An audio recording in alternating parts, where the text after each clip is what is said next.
Excuse my friend. He's a little slow. Town is back that way. Yeah. What is All right, up? what's up? I got to crowd you a little bit here. Go ahead. Yeah. So, Sorry. what's up, everybody? We figured we'd do something a little bit different tonight. This is going to be a pro shop stream, kind of, in my garage pro shop.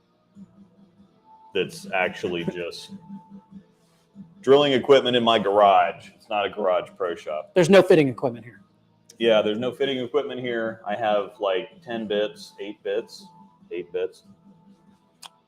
Yeah, pretty accurate. And a little bit of Mega Man music in the background, if you like that stuff. And a camera that's having trouble with our whiteness again. I think you're setting it off. It's you. Yeah, it's always me. Even with this, I mean, I'm trying to cover as much of it up as possible, but it's not working.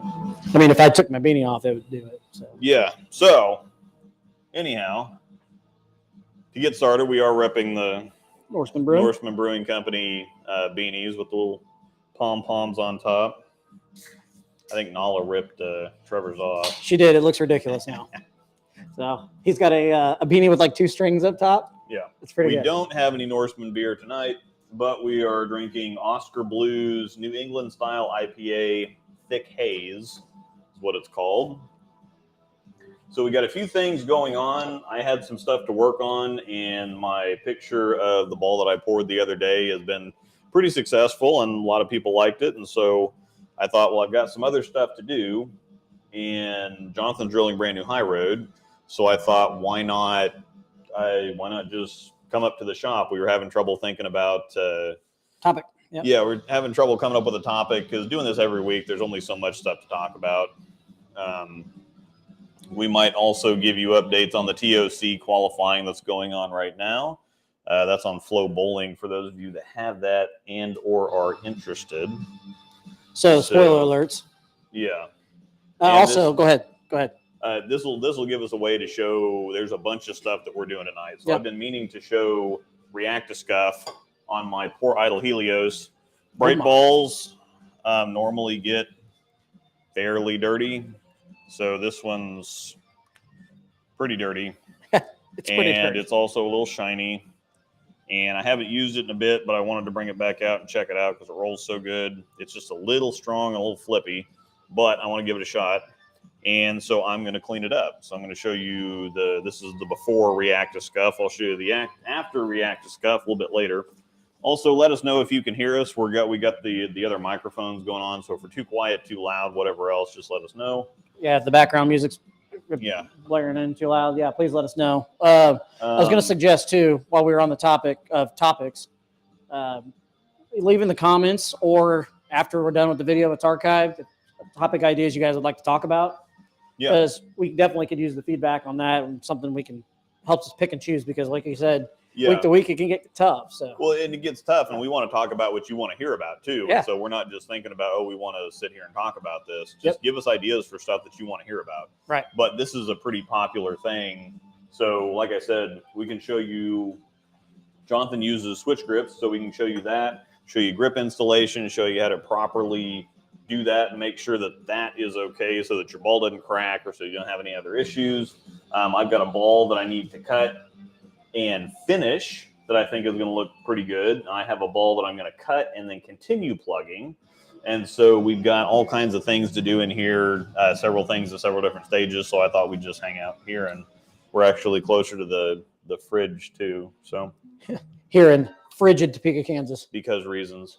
So cold here today. But yeah, if you got any questions, feel free to shoot them in the chat, and we'll see them. We'll get to them when we see them. Yeah, and if you want to know about anything pro shop related, just let us know since we're already out here. Yep, perfect. So I can't see where I'm at. That's all I see over there. So there we go. All right. I guess we should get started. What are you going to start with? We're going ahead and let's go ahead and put some holes in a Hyroad here. Okay. And I took a picture of the layout, my old layout, and for some reason it didn't save, and it wasn't in my deleted folder. Oh, okay. So I can show you an idea where it was at, though. Yeah. Put over here for a second. Everybody likes to see new balls. It is a Hyroad, so it's not going to change much. So, and yes, it smells wonderful. Yeah, they always smell great. Last one was something like that. Okay. Well, it wasn't quite. It was a little more kicked this way, something like that. Okay. So it wasn't quite pin over bridge. It No. was a little bit, and it wasn't quite pin over ring. It was somewhere kind of in between. Yep. Okay. Not like right in the middle, but pretty close. Yeah. We're doing the incredibly scientific method of just putting your fingers on the ball and going like that. Yeah. Layouts don't matter as much on symmetric balls. You kind of just make sure the pin's where you want it, and if you're a quarter of an inch one way or the other, you're not going to tell. Pros can't even tell. So you do want to get all scientific about it sometimes, but most of the time it's just like put holes in it somewhere. And Yep. This is literally like one of 5 or 6 Hyroads I've drilled up. So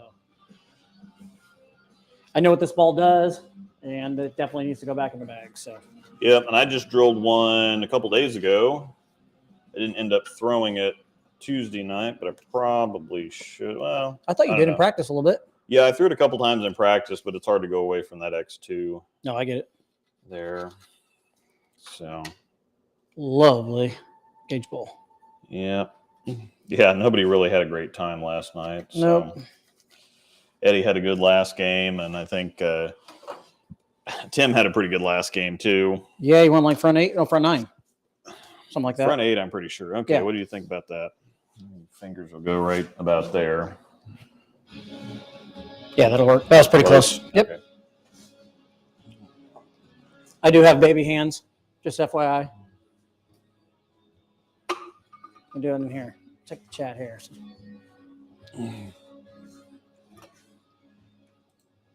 Let's see who we got in here. What is your thoughts on the PBA banning plug balls for next year? So, I on the big tour, I don't think there's anything wrong with it. Yeah, I know that a lot of people that aren't on staff say that makes it a lot harder to compete because it just makes it a lot more expensive to try and compete. But at the same time, you can do really devious things plugging balls that people just don't even think about. And I'm this type of person too. I'm like, well, why can't you plug the ball? Well, if you drill a weight hole and then you fill it with ball bearings and then you plug it back up. Guess what? That's one thing. Yep. If you drill the hole and then you fill it back up with styrofoam and then cap off like the top inch of it with ball plug, they're never going to know what's actually in that hole. Correct. There could be there's all kinds of things that you could do to try to get around the rules or manipulate the rules or whatever else. And so since they don't know what that hole is filled back up with, it's just one of those things that they're trying to limit and restrict a little bit the effect of the equipment on the game. Right. Which I don't necessarily think is because there's they limited differentials way back, several years ago to 060. And then we had that whole thing with the jackals that was a problem. And it wasn't really a problem, but they kind of show once you get above like 070 or 075, the curve flattens off and it doesn't matter anymore. There's only so much that you can do to get good. The idea is good ball reaction. Right. And it doesn't matter. I mean, the RG cap is 280. So you can have a 280 RG, but you never see anything much above 260. And even then that's pretty high anymore. Right. It's just not good for ball reaction. So even though it's legal, you're not going to see it. And so I'm on both sides of the fence. For clarification purposes too, it is just the national tour. Regional tour, PBA 50 tour, they can still use plug balls. Yep. Most of you know that, but just for clarify, it is that. And there's also a lot of guys that are free agents that do bowl on the national tour full time that actually have hookups and they still get equipment. Yeah. I mean, Marshall Kim was throwing a Venom Shock the other day. He's not a free agent, but I'm sure Motive threw him a couple balls or helped him out. Yeah. So. He didn't. I'm sure he didn't pay for him. Yeah. Had to pay to drill him. Yeah. But he didn't pay for him. So there you have it. All right. So we're going to move over to. This is the layout, lasers. So So that's where we're going to, fingers are going to go right there in a general that way direction. Laser beam. So we're going to go ahead and move the camera over. Can be able to see it. So you can see the action here. Bam, look at that. Sweet. Front row seats. Brand new fresh drill bit. I just used this on something the other day. Is there really that type of cheating still? It's nothing that's been caught. I'm Except sure for some soft people. purple hammers. Yeah, there you go. Yeah, I mean, you'd be surprised what people. I mean, that 15-year-old Russian chick on the Olympics was doping. Of course, I don't really blame that so much on her. If her coaches told her to take it, you're 15. Yeah, I you're agree. gonna take it. Marshall's still with big bowling. Yes, he is, but they're so limited on pieces. They allow him to throw stuff that he has holes in the bag, like he can throw pitch blacks or purple hammers or anything like that. So yeah, I think it's one of those things. Anything that gets him to TV. Yep. Like if he gets on TV, then he's gonna have to throw a big ball, even if it looks terrible and he loses with it. He's gonna, but getting him there, getting him higher in the standings, he's associated with big bowling, so it doesn't matter what it's going to take to get in there. It's all good. Yes, sir. All right, let's put some holes in it. Grab my phone too. Actually, let me unlock our flow bowling stream here. First thing we do is there's a center line that we kind of line the ball up on to make sure that everything's based off the same orientation, I guess you'd call it. Let me pull up the tubes on my phone too, so I can help see it.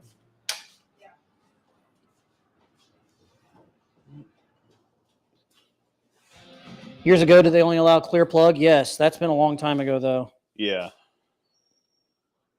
That was actually going when I bowled. So, clear plug thing.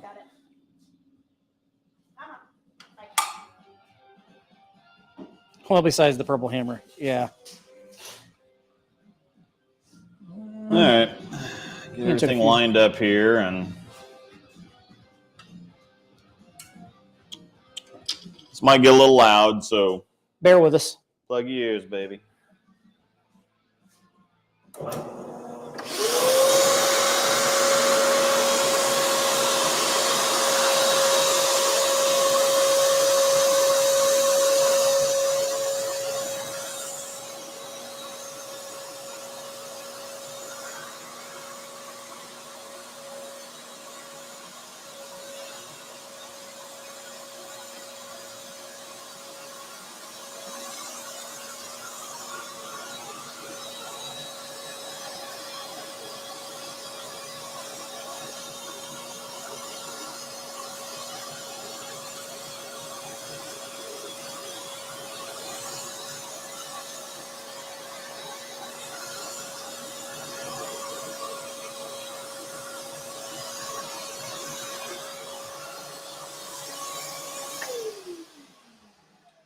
For anyone curious, Jonathan's got an 1/8 reverse in his middle finger and a 1/4 left.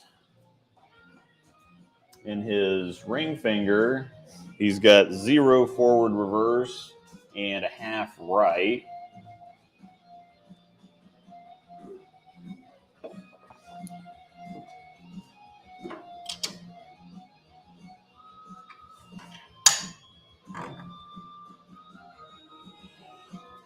I'll wait to surface that switch grip so you can explain why it's done while I do it. Yeah.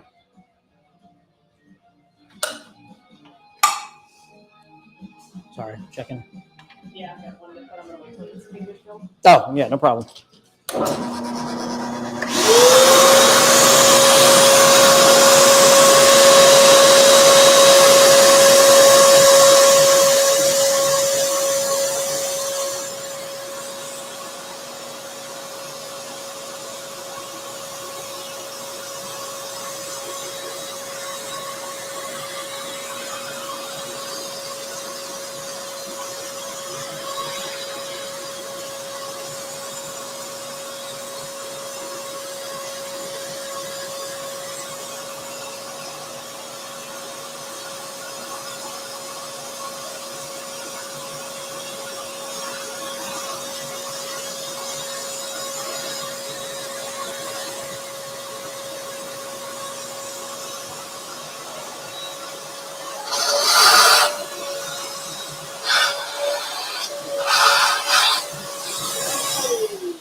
And boom.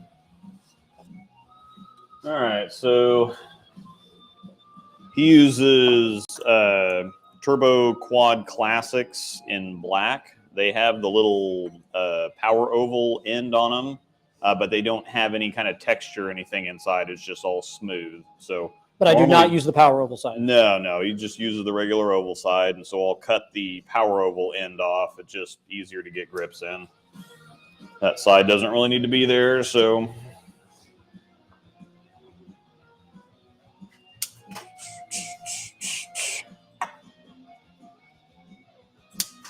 On light oil lanes, do their cores also lose energy?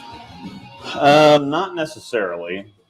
If the cover stock is stronger, probably, but if it's kind of a weaker medium, like a phase 4 or something like that, it's not going to lose energy quite as badly. Core is going to roll, but if the cover is not digging, then it's not going to cause any problems. So that's a nice fresh drill bit, and those suckers slide right in. I'll give you a look at that. And yes, I exclusively use black grips. So just a feel thing. Yeah. Tried the clears for a little bit and decided to go back to blacks. So yeah, I'm gonna go. S layouts. Do you see a big difference versus traditional drip? Yeah, the 2LS layouts are crazy different. And so basically, the way that I explained this somebody asked this the other day, the way I explained it is that when you have, so say this can is a weight block. So when you drill all 3 fingers, the pin's up here. So you do pin up, you put the fingers here, and then the thumb kind of goes here. So you're taking material out of the side of the core, making it slimmer and taller in effect, which increases the differential, lowers the RG. When you go pin down, you're taking weight out of the top of the core, which kind of shortens it, makes it a little bit wider. So that makes the RG goes up, which makes the ball rev up slower, and the differential goes down, so it doesn't flare quite as much. So that's the difference between pin up and pin down. Pin up's more dynamic, more aggressive, sharper back end. Pin down goes a little bit longer, and it's smoother on the back end. Well, for two-handers, they just kept acting like, well, okay, we're just removing the thumb, and so we're going to keep the layouts the same. However, if you have fingers here, the center line is right about here. So you take weight out of here, you take weight out of here, and that kind of averages it right in the middle here. Well, if you just take the weight out of up here with fingers drilled for a two-hander, that's basically a pin down layout, even though the pin is above the fingers, because if the weight is, you take the weight out of right up here, well, then that's kind of the midline of what you would be taking out for a 3-finger bowler or a regular, thumb in bowler right here. And so the 2LS kind of addresses that and puts the fingers where the midline of a traditional 3-finger drill would be. And so if you'd normally pin up like this for a 3-finger bowler or a bowler that uses their thumb, to get this same layout for a two-hander, you have to put the fingers on the midline of that or in the middle, so down here. So that's why a lot of the 2LS layouts or the two-hander layouts have the pin way, 3-4 inches above the fingers. So that's kind of a simple way to explain that. Very nice. So yeah, it does create quite a difference. And so all the traditional two-hander layouts were basically pinned down. And so that's why some might have good reaction, some might not. But now that they're actually drilling them different, I've been working with a guy on it too, and he's seen a huge difference. He shot Hunter Ellenberg, Hunter Cole, drilled up some Storm stuff, did some 2LS layouts, and shot 300 with it. Had 22 in a row a couple weeks ago, and yeah, it was on a Thursday night, wasn't it? So yeah, he's seen ball reaction get a lot better. Seen a lot of things change really quickly. So he had never had anything 2LS, correct? No, it's just kind of the standard traditional layouts, right, without the thumb. So makes sense. All right, grab your switch grip here. Okay. So Jonathan uses switch grips. And so this is what the sleeve looks like. But as you can see, it's really glossy. Glue does not like to stick to glossy surfaces. So what we're going to do, this is a Pro Shop tip. So we're going to take some sandpaper. Usually I do that for you. Yeah, he's usually my sandpaper person. Good save. Yeah. I've only had one beer. We had this discussion on Discord today. Yeah. Band hammer. And hammer. All right. So now we've gotten a lot of the gloss off. So the glue is going to have something to bond to. Now, if you notice at the bottom, I don't know how well you can see this. Hopefully you can see it well. Looks pretty good. There's kind of a little lip or an edge on the bottom of this thing. So what I'm also going to do is I'm going to take my sander and I'm going to round the edge of this off, because what normally happens with this, you put glue, you drill the hole, you put glue on the inside of the hole, and then you push this down in there. Well, because this has this little lip on the bottom, all it does is just scrape all the glue off the side all the way down. And so you're removing the glue that is supposed to be holding this thing, because that's all it is. It's glue holding this thing in the hole. So what we're going to do is I'm going to round the bottom of this off so that the glue will actually get between the side of the sleeve and the side of the ball. Pro Shop Tip 101.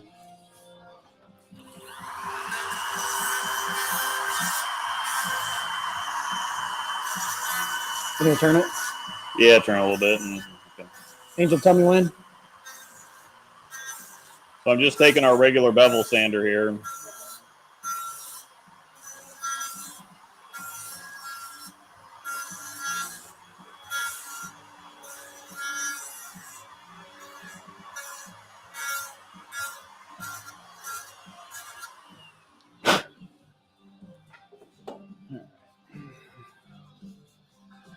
Rub the dust off of it. So now, round it on the bottom. Not a whole bunch, but rounded enough to where the glue can get up between, the ball and the sleeve. And then we've scuffed all the gloss off of it so that the glue will actually bond this to the ball. Help you out. Yep.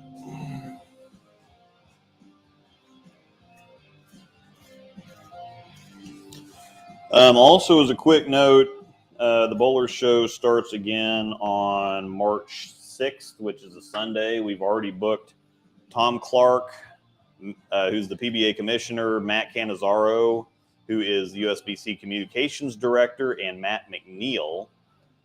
We also have Adam Barta on there too. Adam Barta shot 867 the other day. Yep. And Matt McNeil just set a Minnesota State record with like 2487 or something events for their city, their state tournament. Shot 850, 8080. Mm-hmm. So we're going to have all those guys on. We are also still waiting on confirmation from Belmo, Stuart Williams, and there was one more that I can't remember, but we're waiting on confirmation for them, just as a side note here. So Jonathan's got an immense 3 5/8 span. And there it is. Yeah. Go ahead, fire it off in the comments. Yeah. How often do you guys change your grips? That's one of those things. It's just when they get worn out or uncomfortable. People like to ask, how often do you resurface a ball? How often do you get the oil extracted? How often do you clean? How do whatever else? And the grips is just when they become uncomfortable. A lot of it's just kind of simple answers. When they become uncomfortable, when they get worn out, when they get too big. Yep. So, all right. You'll know when it's time to change them. Yeah. A lot of people say 60 games, but I've had a ball where I've had the grip still comfortable after 60 games. Oh, so. yeah. So, all right. Honestly, 60 games, sometimes they just get broken real good. So. Okay. He's got no pitch, any direction in his thumb. So that makes it really easy later. So I'm just going to realign this with the center line. And I measure full span. It's just easier for me that way. Sometimes the grips can be a little different. Sometimes they can be a little misshapen or kind of, I don't know. I'm just more comfortable doing full span. So that way I can actually measure everything every time instead of just expecting that everything's going to be a constant. Yep. Thanks, Tobias. Appreciate it. So, All right. So the first thing I'm going to do is I'm going to pilot this. So I'm using his regular thumb bit to line it up. So this is going to be the full span to span. Then I will, once I get it lined up with this bit, then I'll replace this bit with another bit to pilot, and then the switch grip bit to drill the hole. And so that will then put his thumb hole right in the middle of this, lined up with the mark or the full span here, whatever you want to call it.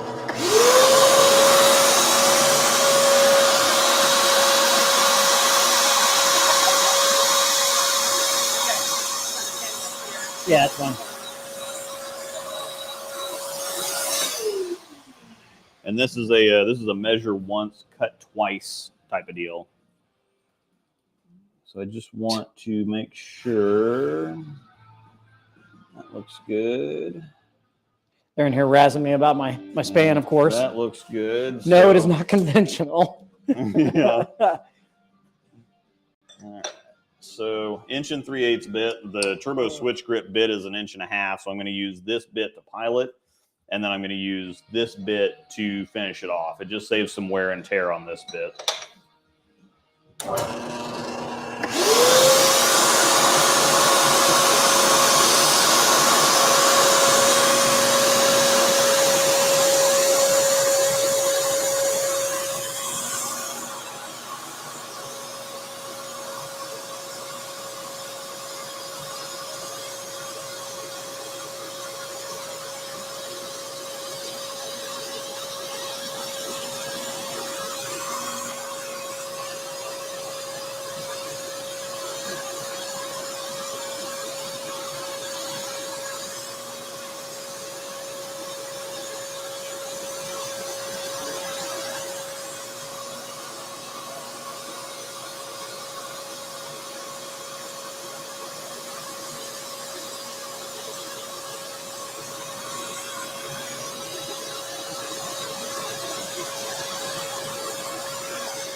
All right.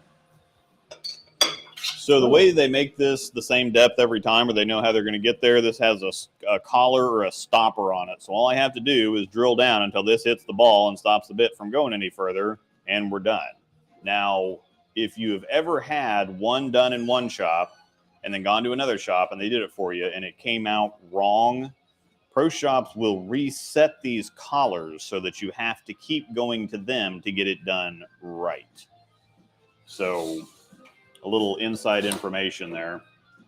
They all come out of the factory preset to this. So theoretically, you should be able to go from shop to shop to shop and have it done and have it all come out the same. Part of that is, you know, professionals don't always get this stuff done on the truck. Sometimes, and especially for like the PWBA that may not have the truck following them around everywhere, they have to have the local shops in the center drill their stuff. And so some will have their own bits that they give to the pro shop. But again, theoretically, all of these come out of the factory the same. They're set to the same depth. And so you should be able to go any pro shop in the country that has one of these bits, you should be able to have it come out exactly the same every single time. If it doesn't, they have changed the collar depth. Which I don't know if we messed with the collar depth on that one. Nope. So, all right. Just going to go ahead and finish the hole off.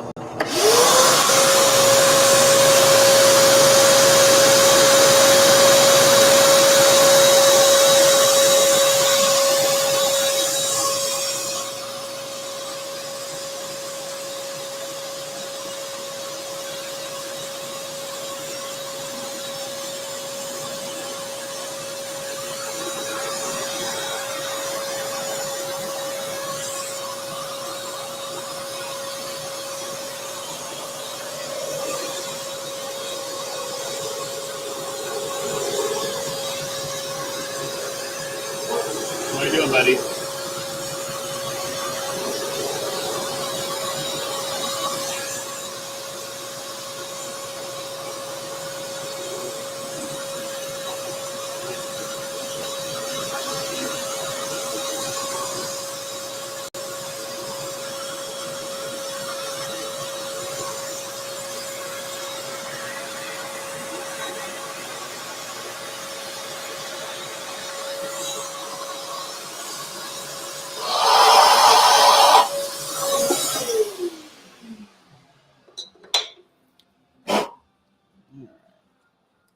And voila.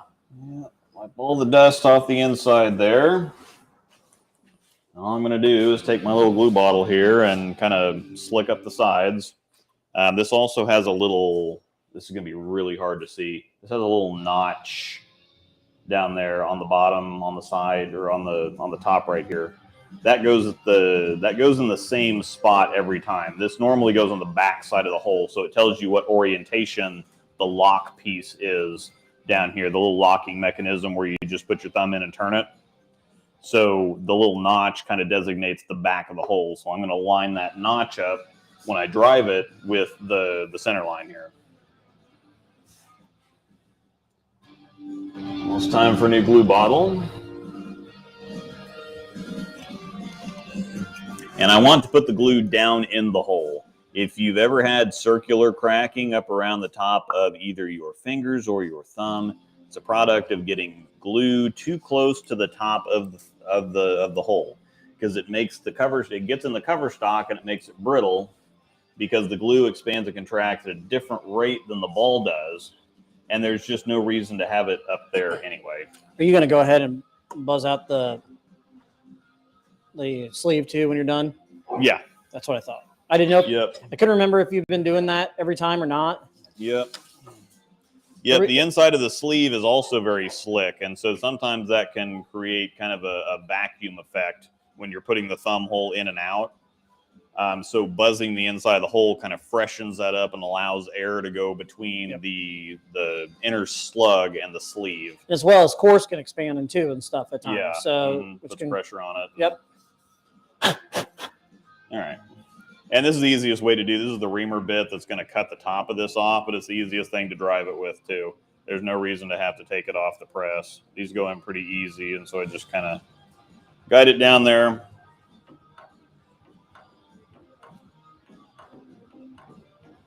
Just kind of evenly. These go in pretty easy, so there's no reason to really mess with a whole lot of that stuff. So I'm going to let that sit for a couple minutes to let that glue bond. I use Turbo Slow Zip, which is the best stuff out there in my opinion, because it actually gives you 4 or 5 seconds to get a grip, slug, whatever else, set where you want it. Sometimes I've had other glues like Gorilla Glue or Crazy Glue or something like that you'll get a slug halfway in and it'll drive a little hard, and then the glue locks up and you have to cut the slug off and drill it out. This actually almost acts like a lubricant to begin with to get it in there, and then it gives it a couple seconds to set up. So right. I just like giving it a couple minutes because these sleeves don't fit as well as slugs do. The slugs go in so rough that, or they're normally tight enough that you can just drive the slug and you don't actually need the glue. The only thing that you don't need the glue to keep the slug in there. The glue is more for lubrication, and like I said, than anything, it just makes it go in easier. That's what she said. Oh, there it is. Can you give a brief overview of the numbers of the vector layout mean for people that may not know the numbers unless you want to direct them to the Storm videos after the stream? Oh, yeah. Definitely check out the Storm pin buffer layout system trilogy. That will help you understand that very well. Yeah, the basic idea is that the first number is the pin to PAP. Second number is the PSA to PAP, or the mass bias. You kind of create a fake one. For a symmetric ball, if it doesn't have it, you just measure 6 3/4 from the pin straight through the center of gravity to make your mass bias. So the first number is pin to PAP, which is the second number in dual angle.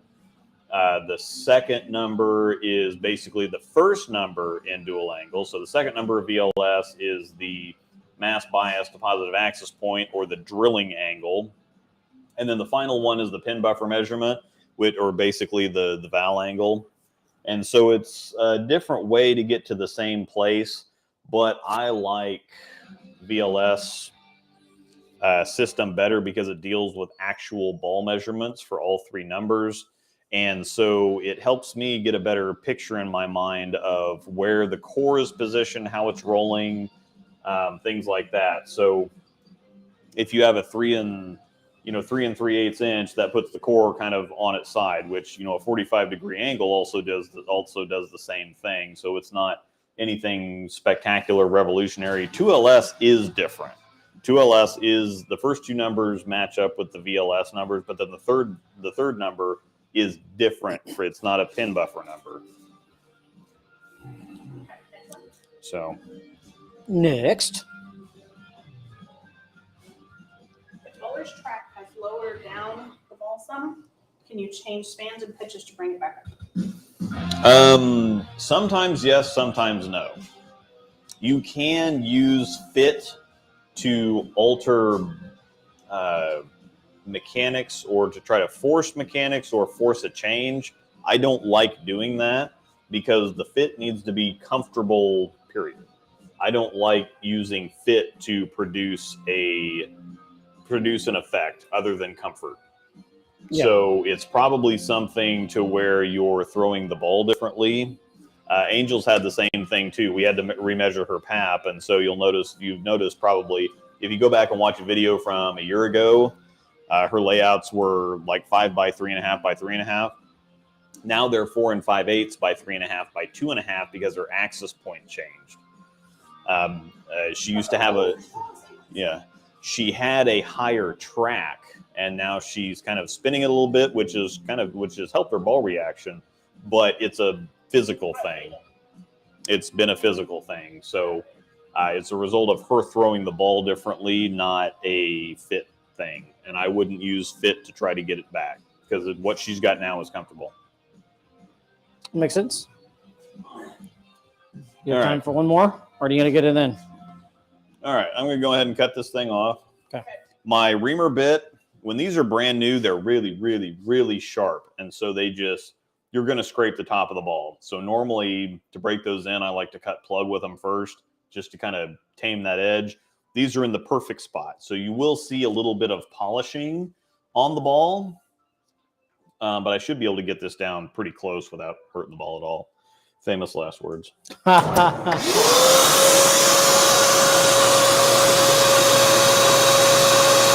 No pressure.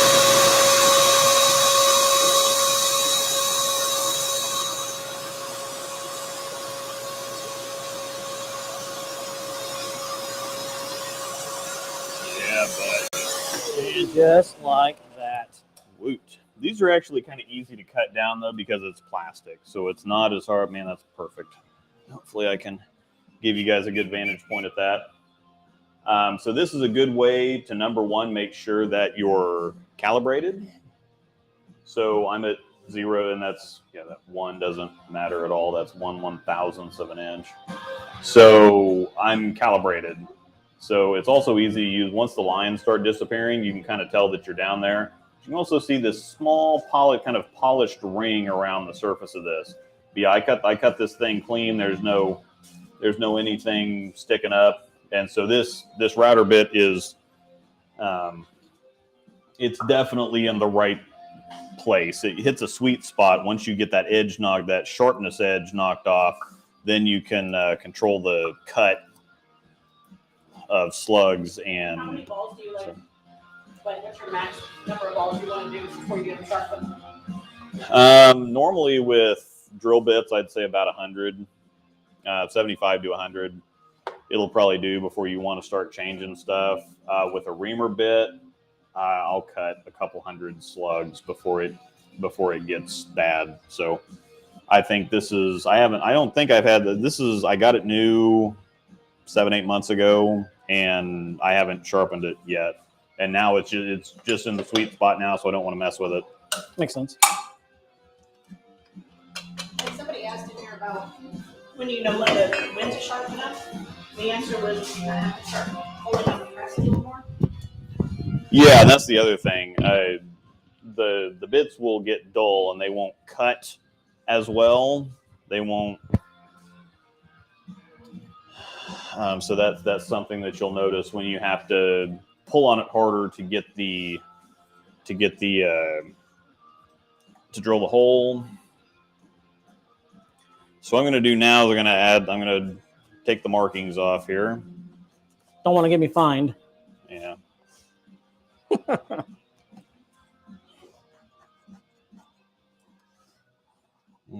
So pretty. Yeah. So I'm going to go ahead and bevel these holes. The biggest thing to do on the finger grips is make sure that they're beveled. I don't know how many times I see posts of people on Facebook saying, "Oh, rip, my ball cracked," and they have no bevel or very little bevel on the fingers. Which when they're this sharp, or even if there's a little bit of bevel, we call those stress risers. And so it takes a whole lot less force to start that cracking than it does if that edge is rounded off. So just think about something, sharp. If I start pounding the sharp edge of this against the sharp edge of the table here, I'm going to gouge it. But if I hit it with the flat side, nothing's going to happen because it's spreading out the impact. It's not taking it all in one place. So definitely, point one about the fingers is drilling or beveling the top of the holes. Very important.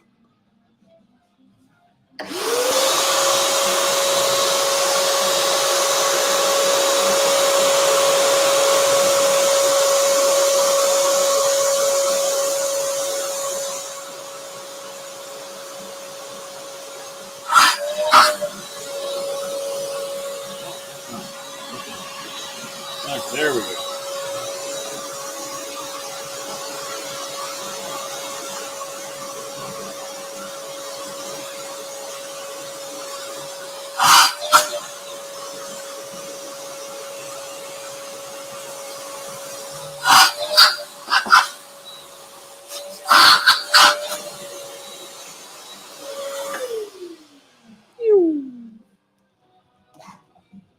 All right.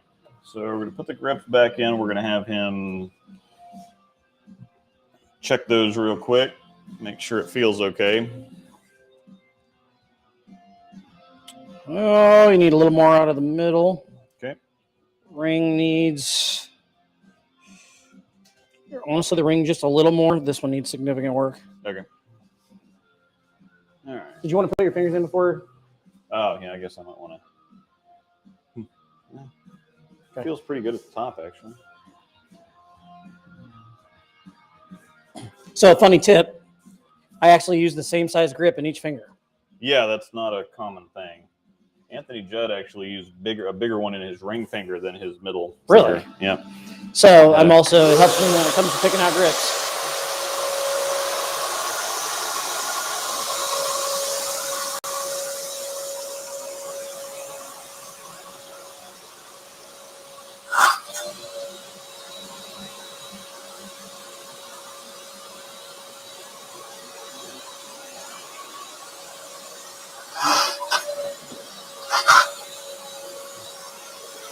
Also, pro shops that buzz without the vacuum on and you get your shop all dusty, it's really easy to just hold the vacuum there and buzz with one hand. And this is also another trick that I'm doing right here. If you use a size of grip that fits maybe a little on the snug side, and then just bevel the outer finger holes or bevel the whole of the ball until you form fit it instead of going up a grip size. Oh, that's tight, go up a grip size.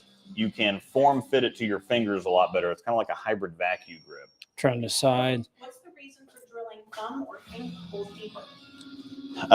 Drilling the finger or thumb holes deeper will affect the numbers of the core, because really what you're doing with the layout is you're controlling the orientation of the core as it rolls, but you're also manipulating the details, the dynamics, the numbers of that core. So if you drill the finger holes shallow, you're not getting into the core quite as much. If you drill them a little bit deeper, then you're more significantly affecting or changing the numbers of the core. Let's say go with it. My finger, that's a little swollen just because we bowled last night. Okay. I mean, it goes in. Yeah, I'd say that's we probably. They're good. Screw with that. Okay. If somebody wants a close up, if possible, you can bring them all over. You can't pull a camera. Oh, I guess I can't go any further. I want to see the double. So yep. So that's what we do on the finger holes. So you can see that edge is rounded off. So there's no sharp edges that a crack is going to start from. Also, you can see that I've got a little bit bigger bridge than standard. It still looks pretty small, but that kind of allows for the bevel at the same time too. Most people use a 1/4 inch bridge. I use about a 3/8 bridge. So it looks smaller than it actually is just because I beveled at the top there. But that's kind of what it's supposed to look like. And again, like I said, that will prevent either the ball from hitting something funky in the pit and getting some damage or some chipping around the fingers, and it will help prevent the ball from cracking just sitting somewhere. And that's the other thing is people leave a ball sitting in one place on the floor in their basement for like 6 months and then come back and, oh, this ball's cracked. And it's like, yeah, you can see the grip's all shriveled up and shrunk. It didn't just happen overnight randomly. So, all right. So I'm going to go on ahead and glue here. I'm going to show you something with that too. I'm going to get kind of the dust out of the finger holes here. Get the dust. Keep checking on my phone. How things are going. Grips.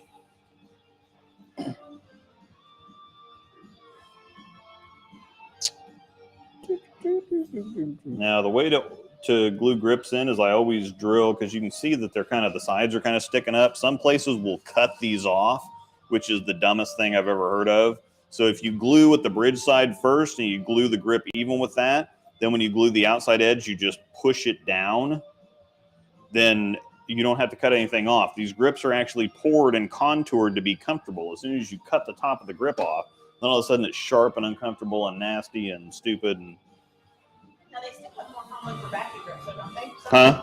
They stick up more common for vacuum grips. Yeah, they have to stick up for vacuum grips. That just is a thing.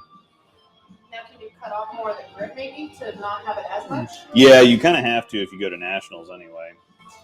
So what I'm going to do here is I'm going to glue the inset. So I'm going to glue. Is the original Hyroad a step up from the Hustles? Yeah. Yeah. Oh, yeah. So what I'm going to do here is I'm also going to glue about a 1/2 inch down. The cover stock of the Hyroad is pretty thick, so I'm going to have to glue in the cover stock, but I'm not going to glue up at the top of the cover stock.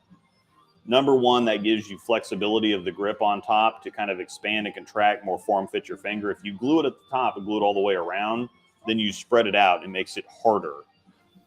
It also, like I said, the glue will get in the pores of the ball at the top, and as the ball expands and contracts when it gets hot and cold, the glue expands and contracts at a different rate in the ball, and so it's like getting water in concrete.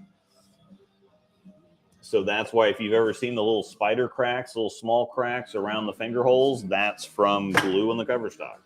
Funny story, Brent Coleman in here said that he actually has the same size in both grips. Yeah. He's the only other person I've ever heard say that. And the other interesting thing here, you only need 1 drop of glue on each side. You don't need to glue all the way around. The less glue that you can have in Listening, Riley?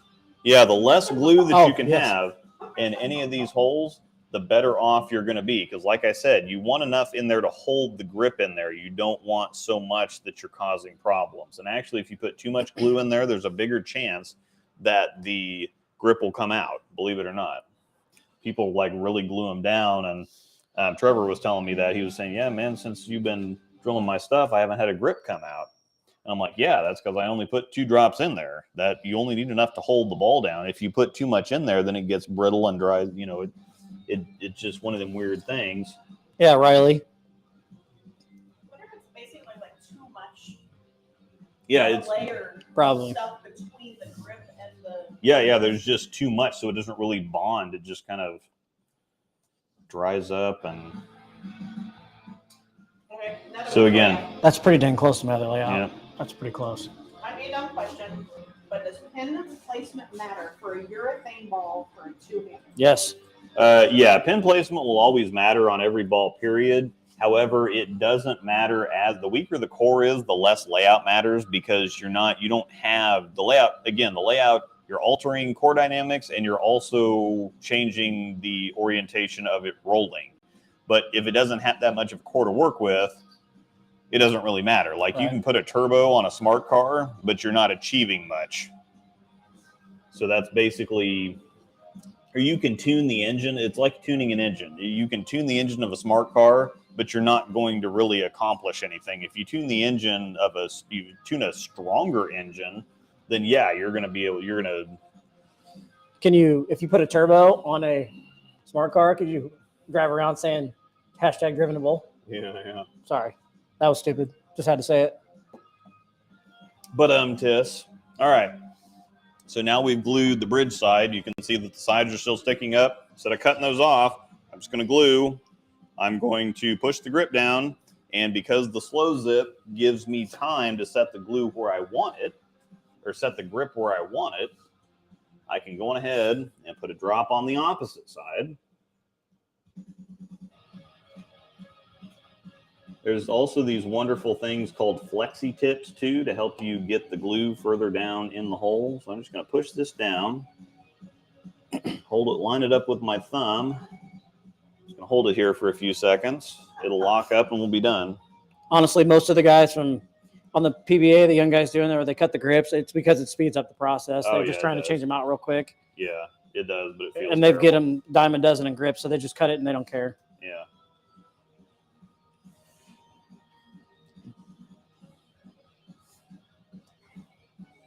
Actually, Brad and I's old pro shop operator that we kind of learned to bowl from, Jerry Stover, he actually used to cut the top of the grips. Yeah. I thought we kind of both thought it was common practice. Never knew it because he drilled for us for so long. Now it's kind of difficult with extreme pitches. Like if you have a 3/4 any one direction or the other, it's really hard to do this with, and it's actually halfway difficult with the half right in your ring finger. However, so we're done with this now. As you can see, nice and smooth, and you can see that there's flexibility. So I've glued the grips down there further, so you can see that there's plenty of flexibility on the top of the grip, so it can kind of form fit his fingers when he puts his fingers in there. So I'm going to go ahead and buzz out this sleeve now, and we'll be done with this.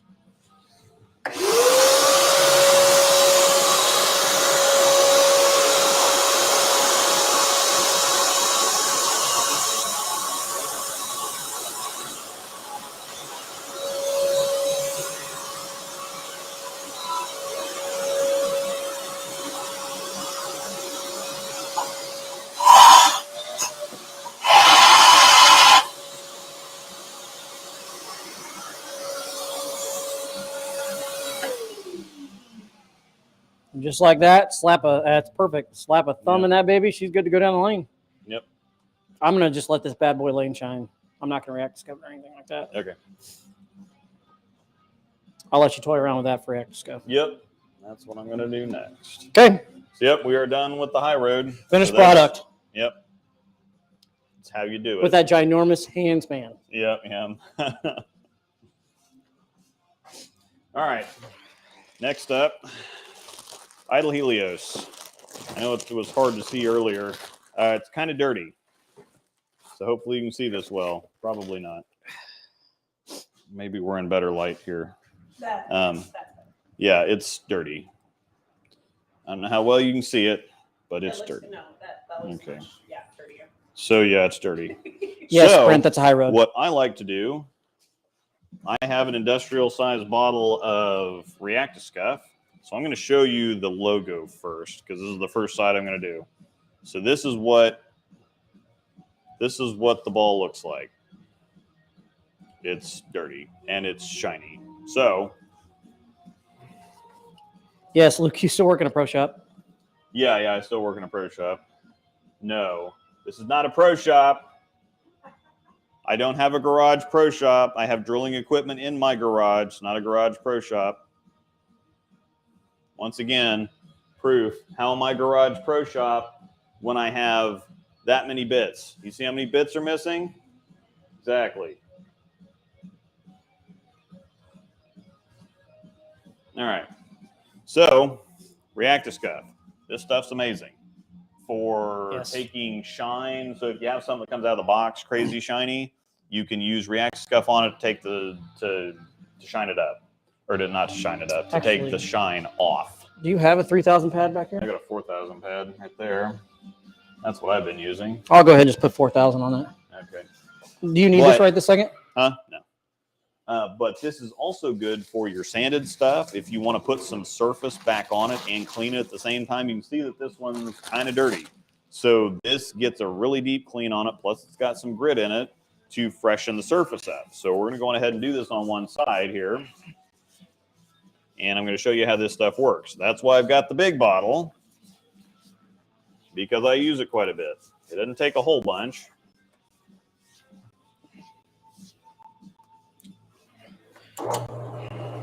Didn't realize how shiny that was until I got it out here. Holy smokes. Yeah, the factory gloss is kind of crazy. I drilled a Wolverine and a Hyroad the other day, and I've never, ever done this before because I like factory shine, but it's so bad now that I took 4,000 to both of them before I even threw them.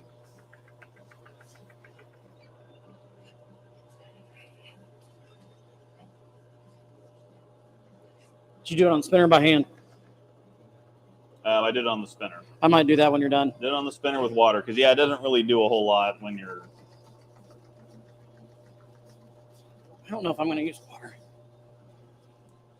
I need a little bit more. It's not really doing anything. That doesn't look like it. No, it's not.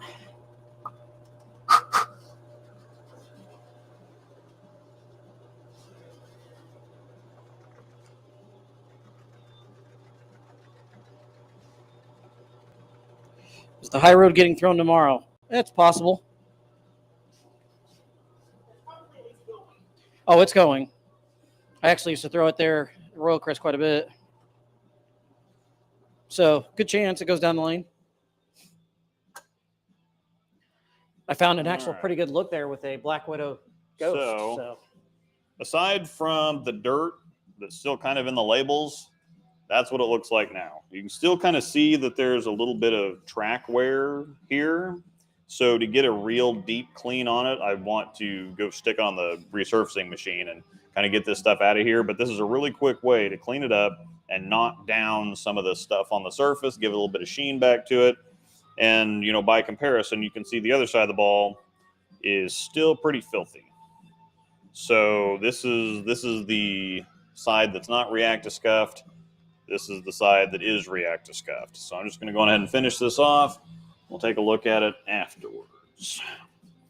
So again, this is not a full resurface. This is kind of, like I said, and this is, so that was a clean towel. Put some more on and do the other side. How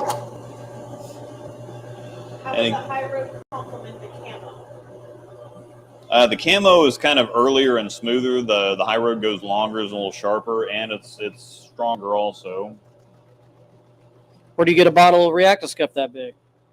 You can order. I mean, you can get it through your pro shop. They can order it. They can order it in both the small, the 5 8-ounce bottles or whatever it is, and then they get the 32-ounce bottles. So you can order it through your pro shop.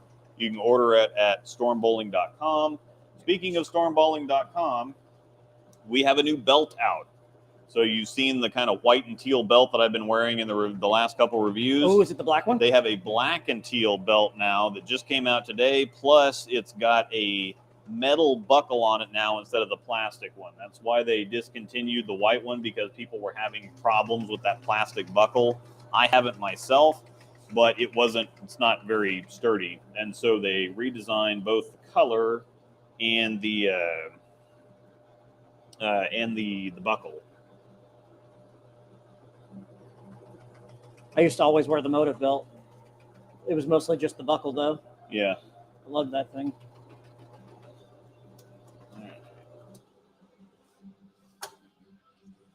Flip it over and do the top of it. Almost done. Are you putting something else on that when you're done with that? Nope, I'm just going to leave it at this. Then I'm going to hop on there when you're done. Yep, because the Reacta Skuff also gets it to about 3,000 grit, or kind of like a 3,000 grit sheen like the Idol Pro came at. So if you sand it down, you can take it back to box if you want it, but I find that I really like this because sometimes the box surface, especially on the sanded stuff, can come pretty rough. And so if you take stuff back to box, you end up with a rougher surface than you really want. So this will clean it up, take the lane shine off of it, but still put it in a really usable place. So that's kind of where I like going with this. Feels so much darker over here. Yeah, I wanted to have the lights on, but as you can see, kind of bleeds it out. The lights are blinding. So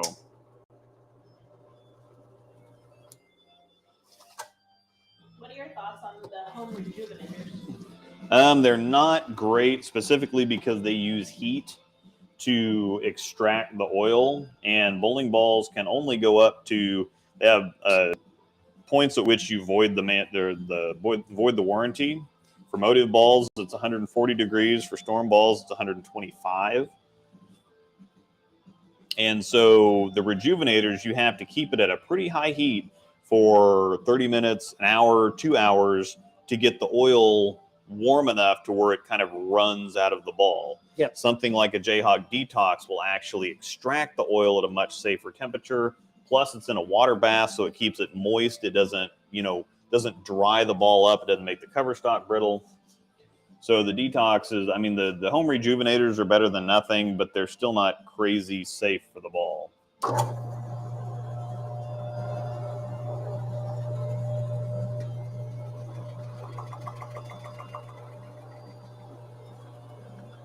Actually. So this last, I'm doing the top and the, so I did side to side. Now I'm doing top and bottom to kind of blend it back out and kind of finish it off.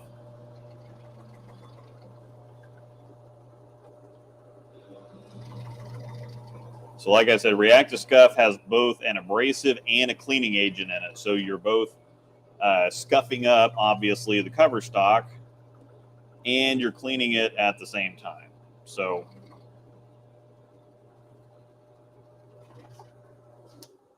the only thing with the Reacta Skuff is since it's got the abrasives in it, you're going to have some little debris in your fingers. It's going to be a little sandy. So, and I need to work on these grips a little bit anyway.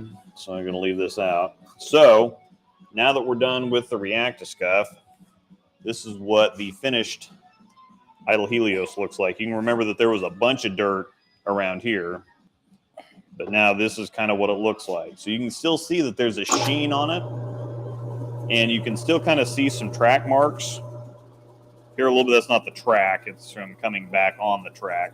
So it doesn't get super deep. So you're not resurfacing it. You're getting all the surface junk off, and you're giving it a pretty good clean. So this is in a whole lot better shape than it was 5 minutes ago. So once I clean these labels out, it'll look even better. But that's what Reacta Skuff does. So I've kind of gotten this thing back in usable shape, and I'm going to adjust some. My fingers have gotten a little bit bigger the more I bowl, so I'm just going to take the grips out, and I'm going to I'm just going to sand a little bit out of each one and put these same grips back in. And my span got a little bit longer too, so I'm going to drill this thumb out and replace the slug. I'm going to do that later though. Next thing we're going to do is I have plugged a fast pitch that's being rehomed. This is the thumb that's already done. I'm going to cut the fingers, and then we're going to kind of smooth it down, get rid of the adhesive and stuff, and then I've got a resurfacing machine in the basement. I'm going to go put it on, and we're going to see what this looks like after we're done. The solid color balls are really, really difficult to plug because you don't have any swirling, anything to kind of hide what's going on with this. You either hit the color or you don't. So I'm going to move back over, and we're going to cut this sucker down. We are at 7:37 for time check. Okay.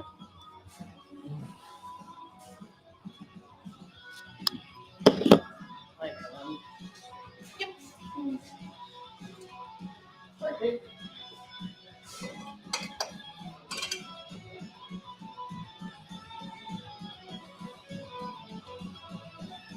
I really, really, really dislike cutting finger plug. I really dislike it. Yes, my plug cutter's dirty. No, Luke and Hodge should not open their own pro shop. Very bad idea.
No, Rocky, not a great idea.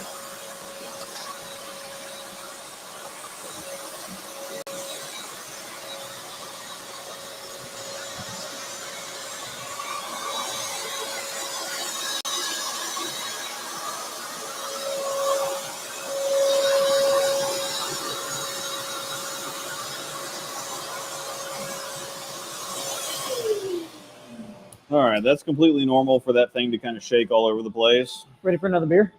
Just about. I was actually going to hop in there. Well, go ahead. I don't know what you want to Oh, no. pick out. So we've got an IPA. We've got the chocolate milkshake. You got that hazy double IPA. If you want to pop that one? The blue one, yeah. Okay. Is there something you're wanting in here? I might grab that sour, that Wichita Brewing that's right in front of you. This? Yep. You can have all that. Yep. Do you save these lids? No. I think Trevor wanted them for something once upon a time. But Does he still want them? yeah, I'd just pop it up there somewhere. Just save it for now if he wants it. All right. Can keep those sour beers. So I don't quite cut this down flush. So you can see that there's still some plug on top of the bridge. There's still some plug on the sides here. I get it down fairly close, but I am going to go ahead and finish this now, and I'm going to get all this adhesive off before we stick it on the resurfacing machine so that it doesn't gum up the pads. Reading comments on my phone because my computer's got flow going. All right, so what I'm going to do is I'm actually going to take a bevel knife and, yeah. Pro shop what? So what I'm going to do is I'm going to take the bevel knife and I'm going to kind of shave all this down. You can see that there's a bunch. Once you cut this off and it's fresh, there's a bunch of grain in there. And so that's, again, this is pretty normal. So that's why everything gets resurfaced or should get resurfaced when you have something plugged, because it cuts down kind of rough.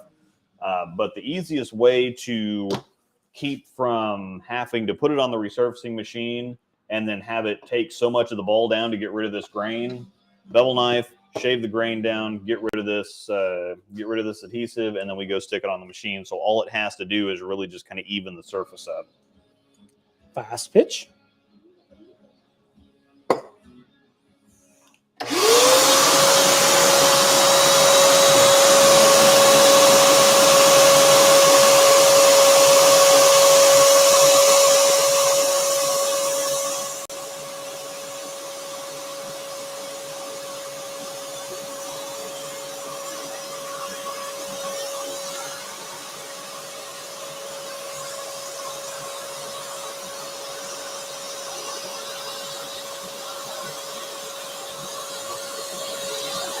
Oh, it's just say yeah, I think Linda. You already answered that? Oh.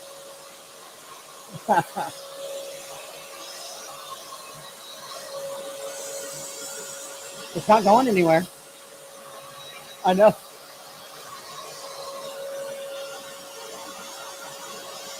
Hazy doubles is right. It's delicious.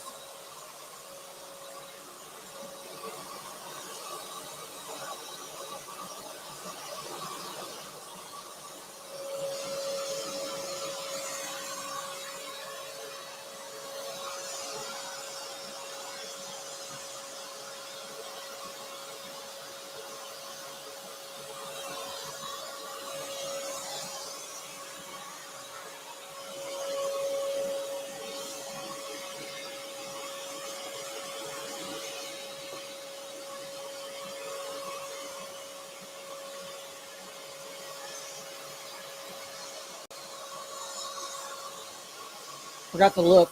Did anybody throw in topic ideas for next week yet? I know we mentioned it. I don't know if you guys can hear me okay, but we mentioned at the top of the show that if you got some topic ideas you'd like us to discuss in the coming weeks, throw them in the chat or in the comments after the show. But since we do a weekly show, sometimes we kind of need some topics. So, yeah, we can do that too. Yeah, we've got some emails in our inbox that we've been kind of slacking on. So we apologize for that. We've had working on building up some other social media stuff and things like that. But there's some coaching emails in there. We've got some technical questions in there. We can definitely get back to doing coaching videos and things like that if that's what you guys are interested in. But, yeah, shoot us some ideas. We can use them going forward. Hope you guys are enjoying the drill stream. Something different. Props to Luke. It was his idea.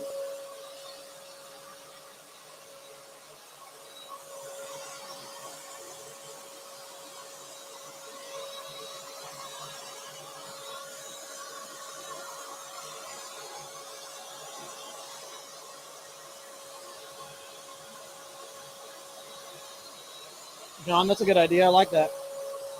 Reading lane motion.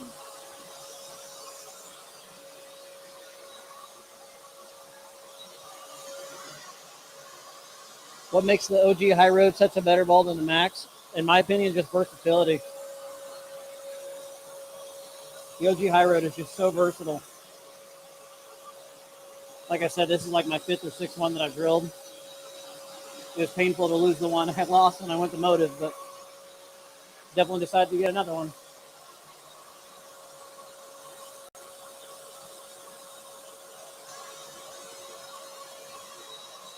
Still hoping for a Motive pop socket. I don't have any in my brand ambassador stash that I was with, so can't help you on that one anymore, unfortunately.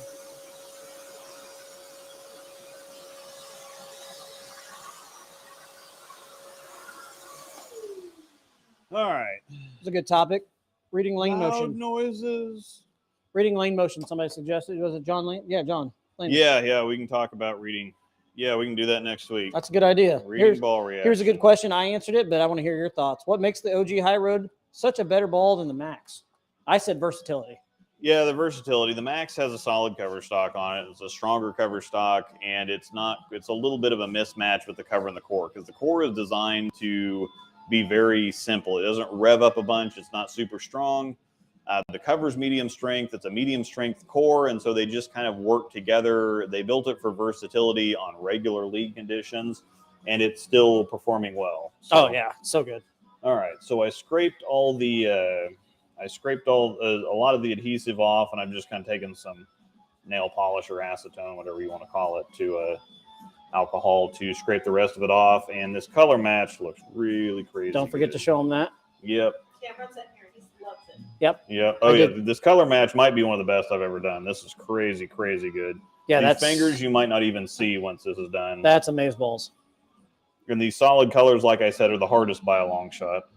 So I'm actually way beyond happy with how this came out. So yeah, that's amazing, actually. I'm going to go put it on the machine, and both the fingers and the thumb came out the same way. So Why is the middle of the Motive ball chart so dang empty? So well, who said that? What was it? This is what we're looking at so far. So I've shaved this down. You can see that there's no grain on here anymore. So now I just have to go put it on the resurfacing machine, let it sit for a little while. I use Jayhawk Diamond Dust pads. They're pretty expensive. They're $30 a pad.